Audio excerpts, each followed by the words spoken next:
آپ بسم اللہ پڑھ کے کھانا شروع کریں، الحمدللہ پڑھ کے کھانا ختم کریں، کھانا صاف ستھرا کھائیں، صاف ستھرا پئیں، صاف ستھرا کھائیں۔ کھانا مقدار میں ہمیشہ کم ہونا چاہیے، یہ بات یاد رکھیں، پیٹ بھر کے نہیں کھانا۔ ہمارا کلچر ایسا ہو گیا کہ ایسے لگتا ہے کہ ہم اس دنیا میں کھانا کھانے آئے ہیں، بس ہم نے اور کچھ نہیں کرنا۔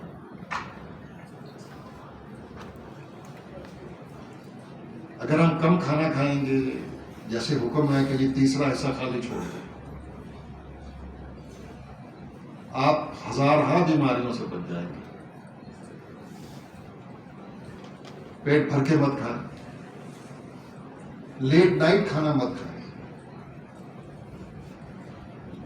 میں نہیں سمجھتا کہ عشاء کے بعد کھانا کھانے کی کوئی بھی وجہ ہو سکتی ہے، بالکل نہیں کھانا چاہیے۔ عشاء سے پہلے کھانا کھا کے انسان فارغ ہو جانا چاہیے۔ رات کا کھانا اور سونا، اس میں 3 گھنٹے کا وقفہ بڑا ضروری ہے۔ اور یہ بھی یاد رکھیں کہ ہم سب لوگ رات کو بستر میں جا کے پارک ہو جاتے ہیں، ایسے ہی کوئی ایسا ہے جو رات کو بستر میں نہیں سوتا؟ ہم سب سوتے ہیں، سب جا کے بستر میں پارک ہوتے ہیں۔ اور مزے کی بات یہ ہے کہ ہم میں سے اکثر لوگ رات کو اپنا ٹینک جو ہے نا خوب بھرتے ہیں۔ یہ گاڑی رات کو چلنی نہیں ہوتی، رات کو بستر میں اس گاڑی میں پڑا ہونا ہوتا ہے۔ وہ بھی چلتی ہوئی گاڑی کو پیٹرول کی ضرورت ہے۔